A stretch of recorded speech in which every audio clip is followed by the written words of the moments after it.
25년 새해 첫 주일, 눈도 오고 길도 험한데 예배의 자리에 오신 우리 모든 예수생명의 가족분들 다 축복합니다.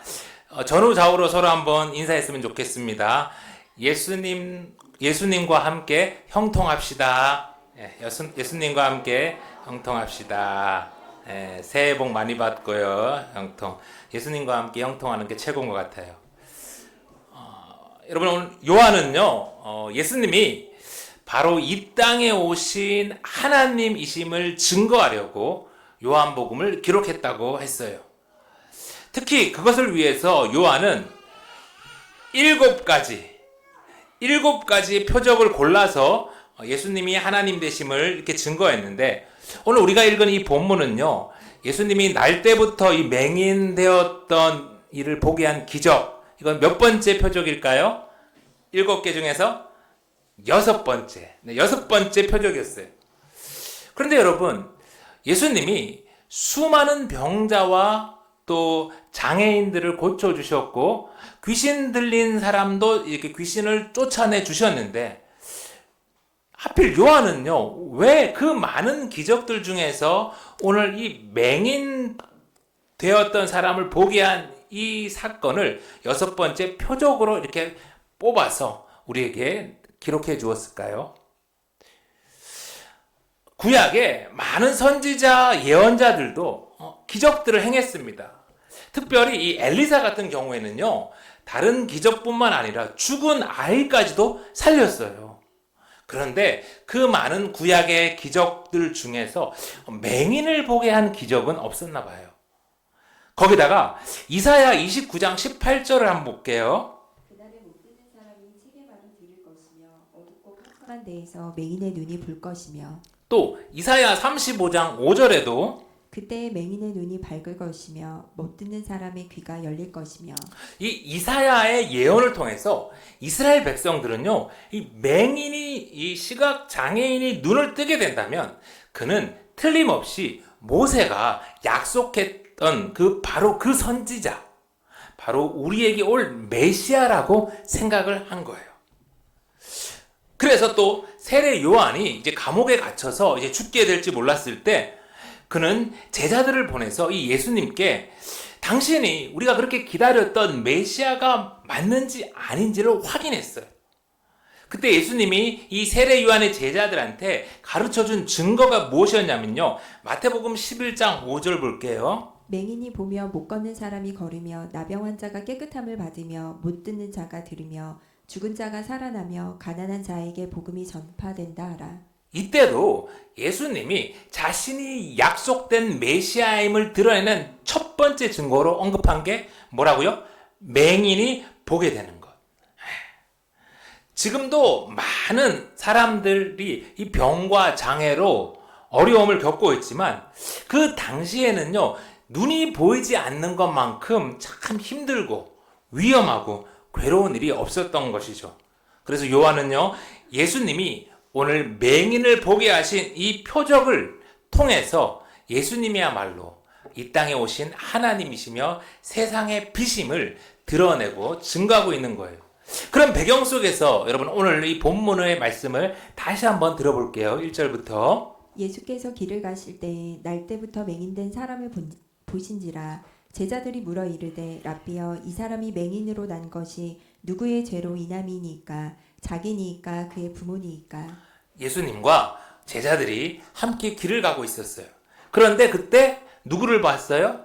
길가에서 날 때부터 맹인된 사람을 본 거예요. 그런데 그때 그만 제자들이 이 사람을 보고서 뭐라고 하냐면, 이 사람이 맹인된 게 누구의 죄 때문인지, 그 사람 죄 때문인지, 그 아비의 부모의 죄 때문인지를 막 이야기하는 거예요.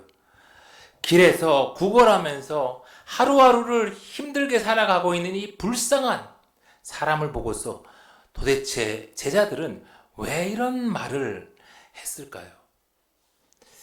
우리가 깊이 생각해 봐야 합니다. 첫 번째로, 당시 이 이스라엘 사람들은요, 출애굽기 20장 이 5절의 말씀, 그것들에게 절하지 말며 그것들을 섬기지 말라. 나 내 하나님 여호와는 질투하는 하나님인즉 나를 미워하는 자의 죄를 갚되 아버지로부터 아들에게로 3, 4대까지 이르게 하거니와. 그리고 또 출애굽기 34장 7절의 말씀, 민수기 14장 18절의 말씀, 이런 말씀들을 근거로 누군가가 아프거나 장애가 있거나 그러면 그건 그 사람의 죄 아니면 그 부모의 죄 때문에 그런 거라고 생각을 했던 거예요. 제가 지난주에도 말씀드렸듯이 율법을 통해서 다른 사람을 판단하고 심판하는 게 아니라 나를 돌아봐야 하는데, 율법을 통해서 다른 사람들, 특히 연약한 사람들을 가혹하게 판단하고 심판한 것이죠. 하나님의 말씀에 대한 완전히 잘못된 이해 속에서 남을 함부로 판단하고 심판하는 일들이 당시 비일비재했는데, 너무 안타까운 것은 오늘 예수님의 제자들조차도 바리새인들과 똑같이 그러고 있는 거예요. 두 번째, 제자들이 자기들의 경험과 자기들이 아는 지식으로 보아하니까 그동안 맹인이 눈을 뜬 적은 없었거든요. 그러니까 자기들도, 그리고 또한 예수님조차도 이 문제만큼은 해결을 할 수 없구나라고 생각하면서 이 눈앞에 닥친 이 맹인이라는 상황을 피하고 싶었던 것 같아요. 그래서 그가 맹인된 것은 그의 잘못이지 우리와는 상관없는 일이다. 그렇기 때문에 우리가 도와주지 못해도, 우리가 어떻게 해결해주지 못해도 우리 탓이 아니라는 그런 자기 방어 심리가 작용해서 또 그런 말을 한 것 같아요. 세 번째, 그는 맹인. 내가 그에게 뭔 말을 해도 그는 어떻게 할 수 없을 거야. 해코지도 못하고 그는 그냥 당하고만 있어야 될 거야 라는 마음이 있었기에 제자들은 그에게 그런 심한 말을 내뱉었던 것 같아요. 마지막으로 네 번째, 그는 죄 때문에 맹인이 된 것이고 나는 오늘 맹인이 아니야. 거기다가 나는 예수님이라는 훌륭한 랍비, 유명하고 능력 있는 랍비도 따르고 있으니까 나는 죄인이 아니야. 그리고 그와는 다른 의인임을 살포시 드러내고 싶었던 거죠. 여러분, 이 9장 바로 전 8장에서 무슨 일이 있었습니까? 간음 중에 잡혀온 그 여인을 바리새인들과 흥분한 무리들이, 그것도 성전에서 예수님의 손을 빌려서 돌로 쳐 죽이려 했던 그런 일이 있었잖아요. 그런데 그때 예수님이 땅에 다시 쓰심으로 죄 없는 자가 돌로 치라고 말씀하심으로 심판하려고 했던 자들을 도리어 심판하시고 이 여인에게는 새로운 삶을 베푸셨잖아요. 그런 일이 있었으면 그 현장에 있었던 제자들이 교훈을 배웠어야 했는데, 제자들의 삶이 달라졌어야 했는데 제자들이 하나도 변하지 않은 거예요.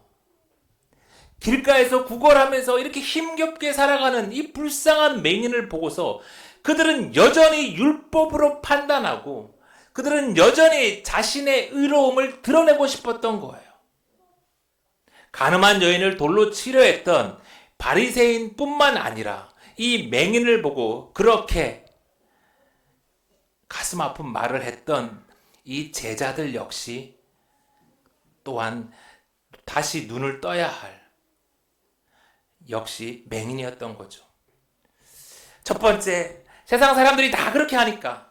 두 번째, 나한테 그 문제를 해결할 능력이 없으니까. 세 번째, 내가 막 그렇게 말해도 제가 나한테 해코지 못하니까. 네 번째, 나는 그래도 좀 잘났음을, 의인임을 드러내고 싶어서.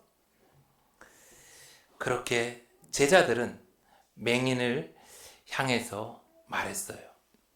여러분, 제가 오늘 네 가지나 이렇게 제자들이 그렇게 말한 이유를 찾은 것은요, 오늘 우리도 이 제자들과 같은 잘못을 저지르기가 너무나 쉽기 때문이에요. 아니, 우리도 제자들과 같은 잘못을 저지르고 있기 때문이죠. 25년 새해가 밝았습니다. 지난 24년 참 힘든 일이 많았고 또한 힘든 일을 당한 사람들이 참 많았어요. 그런데 그때 여러분 우리는 오늘 이 제자들과는 다르게 보았습니까? 그리고 다르게 말했는지요? 혹 오늘 제자들처럼 저들의 불행이 저들의 죄 때문이라고 여긴 적은 없었습니까? 혹 연약한 저 사람은 내가 그렇게 말해도 된다고 보고 함부로 말하지는 않았습니까? 혹 저들과 다른 나의 모습을 감사하면서 스스로 나는 의롭다고 여기지는 않았습니까? 그랬다면 우리 어서 회개해야 합니다. 예수님처럼 다시 보아야 합니다. 예수님 따라다닌다고 다 제자가 아니라 예수님처럼 보아야 예수님의 제자입니다. 교회 다닌다고 다 구원받는 성도가 아니라 예수님처럼 보아야 예수님처럼 말해야 성도인 것이죠. 대한민국이 여러분 큰 위기 속에 빠졌어요. 절망적인 너무나 힘든 이런 상황이 이어지면서 여전히 매일 수십 명이 자살로 삶을 마감하고 있는 안타까운 시대입니다. 여러분 이런 때에 예수 믿는 성도가 할 일은요, 그들의 아픔이 그들의 죄 때문인지 아니면 그 부모의 죄 때문인지를 판단하고 정죄하는 게 아니라 예수님처럼 그들을 다시 보고 예수님처럼 그들을 대하는 것이지요. 그런 제자들을 향해서, 아니 오늘 우리를 향해서 예수님이 말씀하십니다. 3절 예수께서 대답하시되 이 사람이나 그 부모의 죄로 인한 것이 아니라 그에게서 하나님이 하시는 일을 나타내고자 하심이라. 여러분 얼마 전 무안공항에서 많은 분들이 목숨을 잃었어요. 그렇게 사고를 당한 분들이 그분들의 죄 때문입니까? 그분들의 부모들의 죄 때문입니까? 아닙니다. 절대 아니에요. 그런데 그토록 가슴 아픈 일을 당한 분들을 향해서 전 아무개 목사라는 양반이 아니야. 비행기 사고를 하나님이 사탄에게 허락하신 일이라고 망언을 했어요. 정말 해서는 안 되는 망언입니다. 여러분 그리스도인들은요 절대로 그렇게 말하면 안 돼요. 스스로 본다고 하지만 실상은 보지 못하는 자야. 남을 판단하고 심판할 자격도 없으면서 함부로 판단하고 심판하는 자, 그는 바리새인들보다 더 악한 자죠. 사랑하는 성도 여러분, 우리 예수생명교회에는 다른 이의 아픔을 보고서 죄 운운하는 이가 하나도 없길, 정말 하나도 없길 간절히 바라요. 우리 어린아이들, 우리 청소년들도 모두 명심해야 돼요. 아멘. 오늘 본문에 나타난 이 예수님과 맹인의 모습을 다시 한번 볼게요. 보통 예수님께서 이 병자나 이 장애인들을 만나면 그를 불쌍히 여기시면서 이렇게 대화를 하시죠. 아무개야, 내가 낫고자 하냐? 그러면 병자는 예 주님, 제가 힘들어요. 제가 낫고 싶습니다. 이렇게 대답을 듣고서 예수님이 내 믿음이 너를 구원하였다. 이렇게 말씀하시면서 병을 고쳐주시죠. 그런데 오늘 이 본문에는요, 이 예수님과 맹인되었던 이 사람 간에 예수님이 보기는 보았는데 뭐 아무런 대화가 없었어요. 대신 이 맹인을 앞에 놓고 예수님이 제자들한테 내가 세상의 빛임을 가르치십니다. 4절에 보니까요. 때가 아직 낮음에 나를 보내신 이의 일을 우리가 하여야 하리라. 밤이 오리니 그때는 아무도 일할 수 없느니라. 내가 세상에 있는 동안에는 세상의 빛이로라. 그렇게 말씀을 하고는 예수님이 갑자기 땅에 왁 침을 확 뱉으신 거예요. 6절에 보니까 이 침을 뱉어서 이 진흙을 만들었다고 했어요. 이스라엘 이 건조한 땅에 이 진흙을 이기려면 상당히 많은 양의 침을 예수님께서 뱉으셨어야 했을 거예요. 그리고 이 침이 닿은 이 시장 바닥에는요, 온갖 가축들의 대소변이 가득했거든요.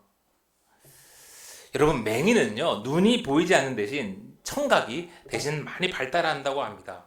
마침 장안의 화제인 예수님이 지나간다기에 귀를 쫑긋 세우고 궁금해서 듣고 있는데 이거 웬일? 또 내 이야기를 하네? 그렇게 해서 집중하는데 갑자기 예수님이 땅에 왁 침을 뱉더니 쓱쓱 진흙을 이겨서 철퍼덕 자기 눈에다가 발라버리시는 겁니다. 우와! 우리 어린이 친구들 어떻겠어요? 더럽게 이게 뭐 하는 거예요?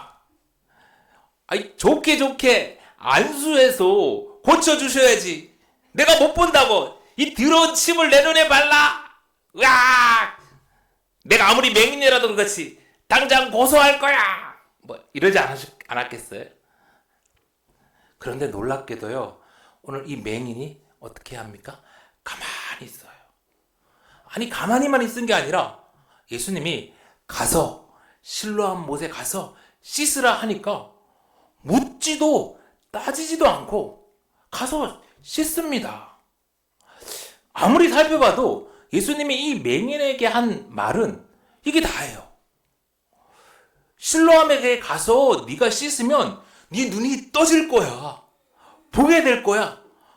예수님이 뭐 그렇게 약속해 주지도 않았어요. 그냥 침을 눈에 팍 바르니 가서 씻으라, 그게 다예요. 그런데 오늘 이 맹인은 무엇 때문에, 왜 그 더러운 진흙을 눈에 계속 붙이고서 그 실로암까지 걸어갔을까요? 이유는 그가 맹인된 것은 그의 죄 때문도 그의 부모의 죄 때문도 아니요, 그에게서 하나님이 하시는 일을 나타내고자 함이라. 그 예수님의 말씀을 오늘 이 맹인이 들었기 때문이에요.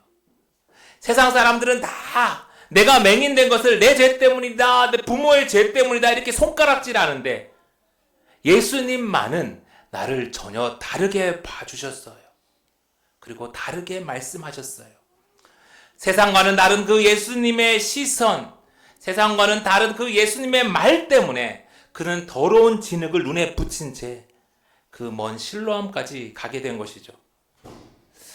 여러분, 그 자리에서 이 실로암까지가 대략 2km 정도 된다고 합니다.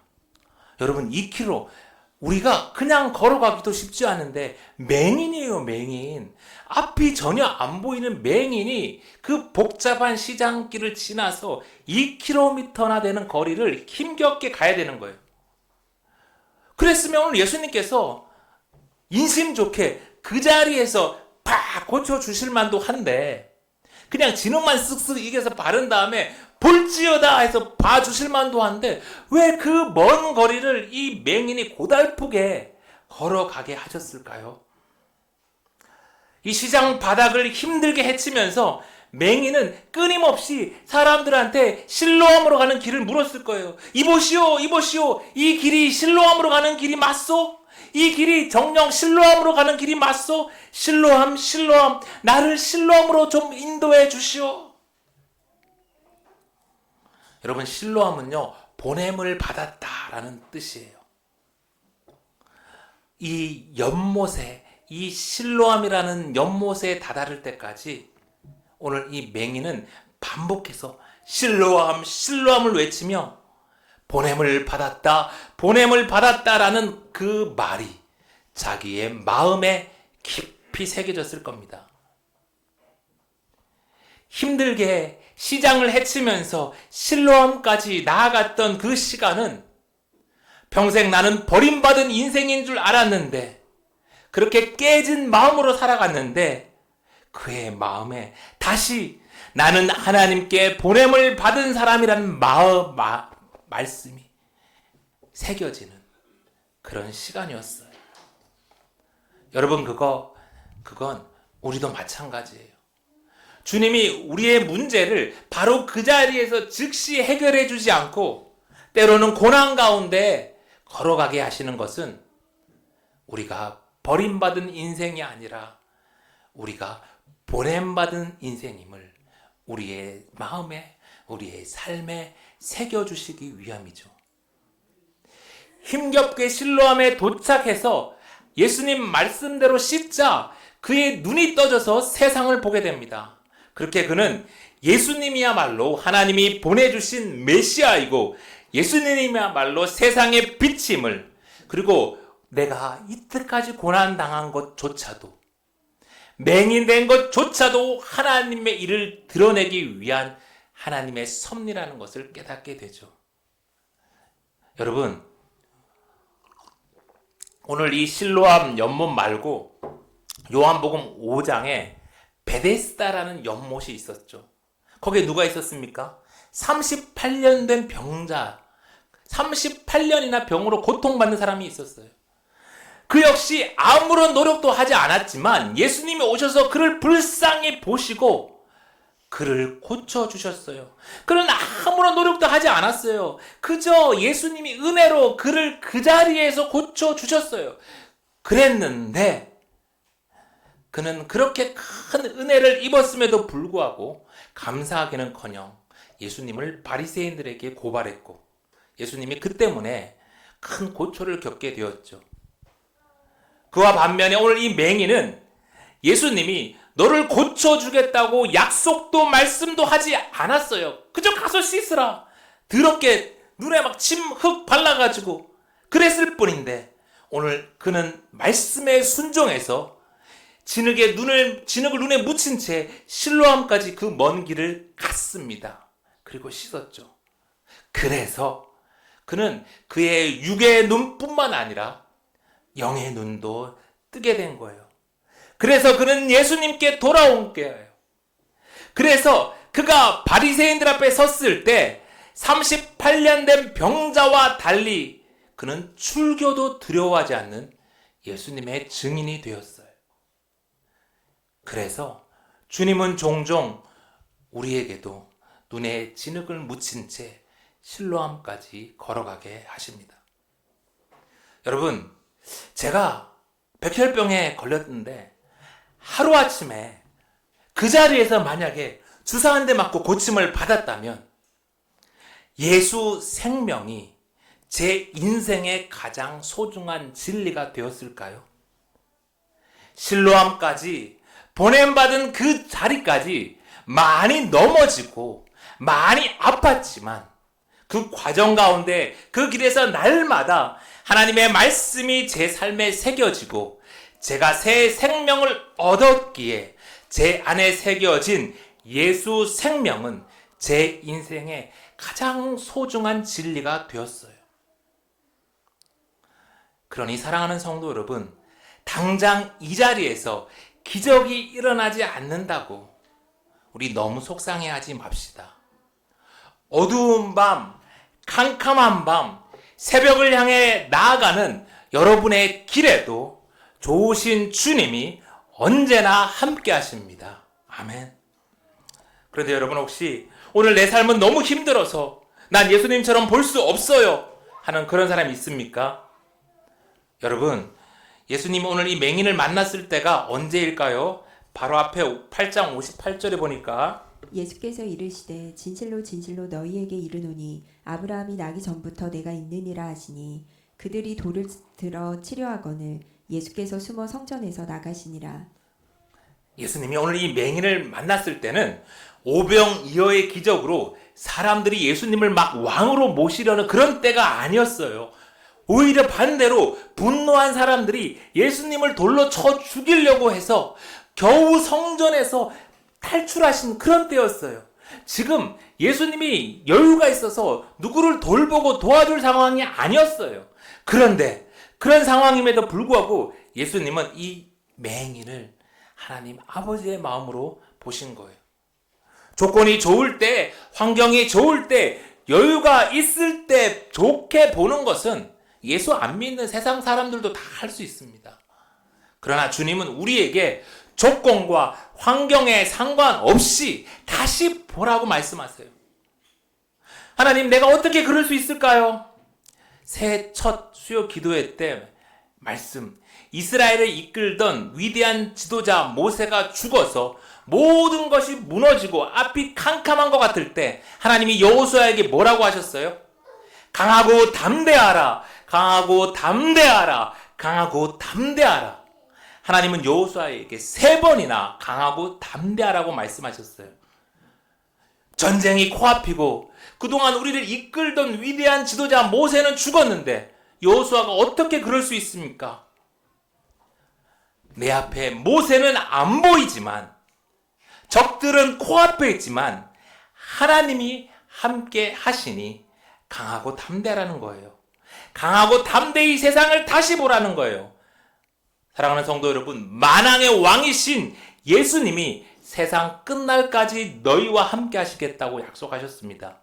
그러니 여호수아처럼 예수 믿는 우리도 강하고 담대히 세상을 다시 볼 수 있어요.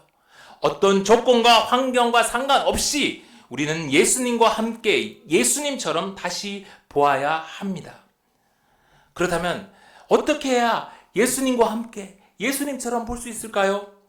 내가 밟는 모든 땅을 주며 너와 함께 할 것이라 말씀하신 주님이, 강하고 담대하라고 말씀하신 하나님이 여호수아에게, 그리고 우리에게 원하시는 것이 무엇이었어요? 여호수아 1장 7절부터 우리 다 같이 한번 읽겠습니다. 시작. 오직 강하고 극히 담대하여 나의 종 모세가 내게 명령한 그 율법을 다 지켜 행하고 우로나 좌로나 치우치지 말라. 그리하면 어디로 가든지 형통하리니 이 율법책을 내 입에서 떠나지 말게 하며 주야로 그것을 묵상하여 그 안에 기록된 대로 다 지켜 행하라. 그리하면 내 길이 평탄하게 될 것이며 내가 형통하리라. 아멘. 우리의 마음에 하나님의 말씀이 가득해야 합니다. 말씀이 입에서 떠나지 말게 하며 말씀을 주야로 묵상하며 말씀을 다 지켜 행해야 합니다. 그러면 우리가 예수님처럼 다시 보고, 그러면 우리의 25년이 형통할 것입니다. 이제 설교를 마칩니다. 힘들었던 24년이 다 지나가고 25년 새해가 밝았지만 여전히 세상은 캄캄하고 고통 속에 있어요. 그래서 그 어느 때보다 세상은 예수님처럼 보고 예수님처럼 행동하는 교회를 기다립니다. 그런 친구를, 그런 이웃들이 간절히 우리를 기다려요. 사랑하는 성도 여러분, 우리 다시 봅시다.